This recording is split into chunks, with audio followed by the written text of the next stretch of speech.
Eu acho que sobre isso não tem. Eu acho que é questão mesmo de desonestidade ou de realmente deixar o clube, né, sair do prumo, né? Uma coisa assim muito mais grave do que um contrato errado. O contrato errado não, mas assim, uma contratação que não deu certo, né?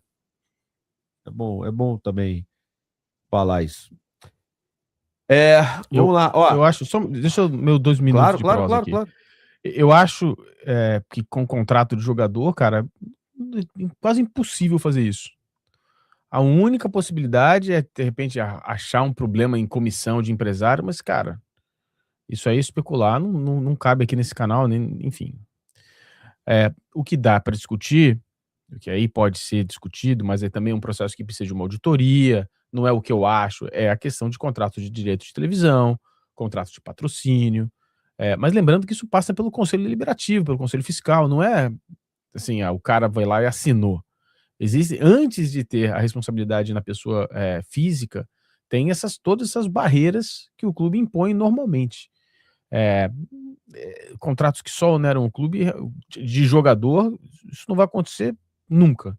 Contratou, foi lá, jogou mal, não adianta.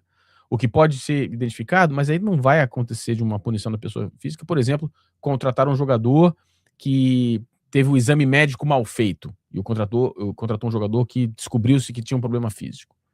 Entendeu? Aí, mas também não vai ser responsabilizado na pessoa física por conta disso, né? Ó, É me muito diz pouco aqui, ó, provável. eu peguei aqui, ó, dever do dirigente, artigo 69, parágrafo 1. Presidentes e vice-presidentes dos poderes devem servir com lealdade e com cuidado de um administrador ativo e probo, visando moralidade, objetivos sociais do clube, rigidez financeira, conservação e aumento do patrimônio e êxito esportivo. Responsabilidade com os bens particulares, artigo 69, parágrafo 2. Respondem por abuso da personalidade jurídica, entre parênteses, desvio de finalidade ou confusão patrimonial. Abaixo. Prejuízos e atos lesivos ao patrimônio e à imagem do Flamengo quando agirem com culpa. Isso vale mesmo depois do fim do mandato, com sujeição dos bens particulares, Código Civil, artigo tal, papapá. E por aí vai. Tá? Então, assim, são coisas assim comprovadas, é erro, é desonestidade, é má gestão extrema. Não é, comprei um jogador aqui, puto, o cara não jogou nada. De La Cruz, né? Não dá retorno técnico, machucado. Foi uma tentativa de sacanear o Flamengo? Não, foi uma cagada que eles fizeram. Contrataram um jogador que tem problema físico e todo dia não joga. Por outro lado, também você pode contratar um cara barato que surpreende, joga muito mais do que você imagina. Acontece, né? Enfim. Sim. Então, assim, não existe espaço para isso ser aplicado. É isso que eu estou tentando dizer. Porque a pessoa acha que assim, qualquer erro, ferra o cara, prega na cruz, entendeu? Pega o dinheiro da família dele. Não é assim, cara. As pessoas não estão lá, a priori, com esse intuito. Você tem que partir desse princípio. Tem muito cuidado com isso. Sim, perfeito. Foi bom para esclarecer isso, porque eu sei que algumas pessoas têm essas dúvidas. O velho tricolor falou aqui que o Arnaldo Ribeiro, Mauro, disse que o Flaco Lopes era melhor que o Pedro. O que você falou? Você tava, foi na live de vocês, né? E o Não. pessoal falou pra caramba. Não foi? Então por que vocês estão falando isso? Mas você acha ele melhor que o... É o direito dele pensar assim, pô. Eu vou agora ficar aqui comentando a opinião do Arnaldo, Barba. Pô, foda-se, pô. O que ele acha do Pedro, do Flaco Lopes. Mais uma. Pô. Agora eu vou aqui falar assim, o Arnaldo, não sei o quê. Se eu estiver no programa ele falar isso, eu não vou falar nada, é a opinião dele. Sim. Que opinião ruim. O Flaco Lopes foi a Copa do Mundo, o Pedro não foi. Não é isso? Talvez ele seja melhor que o Pedro mesmo. Aliás, se o Pedro fosse menos caprichoso nas finalizações e desse uma porrada para o gol, que nem o Flaco fez contra o Vasco, o Flamengo poderia ter vencido o jogo no sábado. Não é isso? O Pedro tem mais talento do que o Flaco Lopes, na minha opinião. Mas talvez hoje o Flaco seja um atacante melhor que ele. Mais sério, decisivo, chama o jogo para si para resolver. O Pedro um dia resolve, outro dia não resolve, um dia faz uma firula, outro dia joga para caralho. Quer dizer, como é que é isso?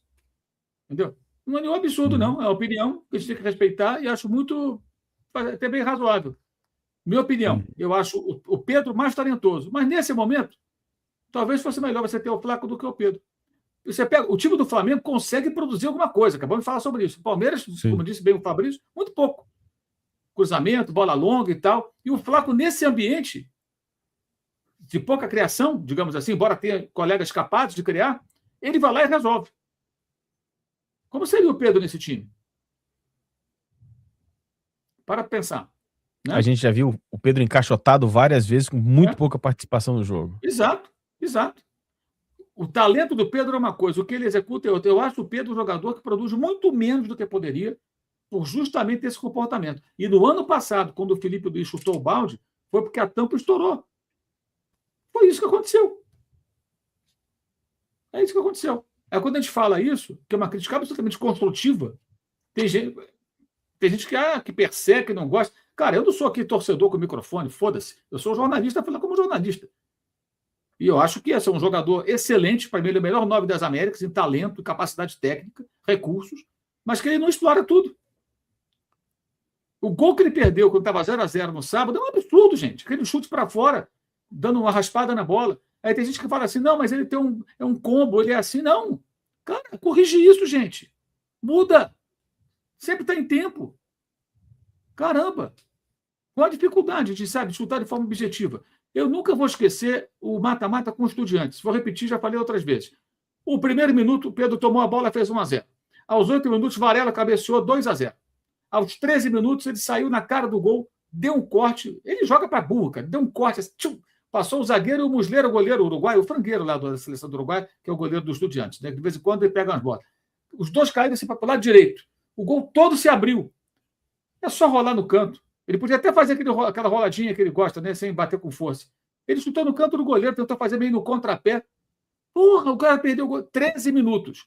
Gente, 13 minutos no Maracanã. Estudiantes, eu estava lá. O Estudiante estava morto com 13 minutos. Acabou a eliminatória, mata-mata. Eles não iam voltar para o jogo. Não fez o gol. Aí aquela pressão inicial. Lógico que o Flamengo tem que arrefecer uma hora, está 2-0. O jogo caiu no banho-maria. Mais algumas chances, mas sem aquela intensidade. Vem o segundo tempo. O time argentino sabe fazer isso aí, né? Os bons times argentinos. E o time do Estudiantes era um time bem treinado pelo Eduardo Domingos, que está agora no Atlético. Conduziu no 0-2, no 0-2, no 0-2. Plata foi expulso, fizeram um gol 2-1, final do jogo, Flamengo com as calças na mão, segurando 2-1. Vamos para La Plata acompanhar o jogo de volta. Pedro não pegou na bola. Um jogo pica, um jogo para o cara, sabe? Para você botar o pau na mesa mesmo, ir para cima e tal, enfrentar na porrada, torcida, pressão. Jogo legal para caralho, cara. Jogo de Libertadores é isso, bicho. Estádio ali, caldeirãozinho, sabe? Torcida cantando e tal, pressão. Os caras doidos para jantar o Flamengo. É jogo para você jogar, tem que ter ruevos, cara. Pedro não pegou na bola. O Flamengo se classificou nos pênaltis. Um jogo que era para ter sido resolvido aos 13 do primeiro tempo. Porque 3-0 ali é o que eu comparei, é uma luta de boxe.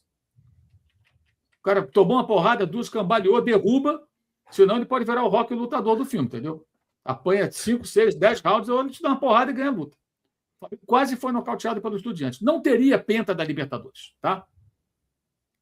Então, assim, isso eu não esqueço. Eu lembro porque eu vi, eu falei, cara, como pode assim, um jogador com esse talento ter esse comportamento? E sábado foi assim. Em 2 oportunidades. A primeira, assim, eu achei um absurdo. Vocês viram a reação do Pulgar? Ficou louco, ele enlouquece. De raiva que ele deu gesticulando. Pô, você acha que aquilo é o quê? Ele lamentou, porque ele lamentou. É o meu entendimento, posso estar errado. Tipo, porra, como é que ele perdeu esse gol, pô? E o cara sabe que o colega joga pra cacete, entendeu? Não é que o cara é perna de pau. Uma coisa é assim, puta, meu centroavante é uma merda, olha o gol que ele perdeu. A outra é assim, pô, cara, por que ele perdeu? Ele sabe jogar. E ele joga fácil. Quarta-feira deu um show no Maracanã. Não só das assistências, jogou pra caramba na quarta-feira. E não fez gol. Então, assim, esse é o ponto. Aí, quando você fala assim, o Flaco é melhor, não é nenhum absurdo, não. O Flaco foi um jogador contratado por 10 milhões de dólares aos 21 anos. Os times argentinos grandes queriam. O Lanús pediu essa grana, ninguém tinha esse dinheiro, nem o River Plate. Aí o Palmeiras contratou. Ele foi sempre utilizado, quase sempre, como centroavante lá de área, um cara para ficar enfiado na área. Uma hora ou outra ele fazia um gol e tal. Né? Quando estava na reserva, ele entrava no final do jogo para tentar lá empatar um jogo, fazer um gol de vitória no sufoco, porque ele é um cara grande. Muito bem. O que foi pedido pela comissão técnica, em coletivo, inclusive? A contratação de um centroavante. Isso só foi falado publicamente. Contrataram o Vitor Roque. Vitor Roque titular, Flaco reserva. Em determinado momento, time precisando de um resultado, com os 2 centroavantes. O que as pessoas imaginavam? Flaco vai para a área e Vitor Roque vai circular. Não. Vitor Roque na área e o Flaco saiu para jogar. Aí começou a mostrar o repertório dele. Foi agora, no ano passado. Construção de jogada, movimentação, tabelando tudo, inversão de bola. Eu falei, cacete, os caras... Cara, os caras treinavam esse rapaz esse tempo todo e nunca perceberam o potencial dele. Eu acho incrível como é que os palmeirenses não percebem isso. Isso é um absurdo. Ele é bom pra cacete, cara. Muito melhor que as pessoas imaginavam. E aí, Copa do Mundo, foi convocado. Uma seleção que tem Julián Álvares, que aliás está amaldiçoado lá pelo Atlético, que quer ir embora para o Barcelona, mas é um belíssimo jogador, e Lautaro, que é talvez o principal jogador hoje do futebol italiano, e o principal jogador da campeã Inter. Né? Seguindo lá os passos do Milito como grande jogador, veio do Racing, essa coisa toda, fazendo história na Itália, lá pela Inter, que é a campeã da Itália, 2 vezes vice-campeã europeia em tempos recentes. E ele se inseriu nesse grupo, cara. Ele jogou com o Messi a Copa do Mundo. O Pedro foi para onde da Copa do Mundo? Jogou onde? Foi para Grécia, eu acho.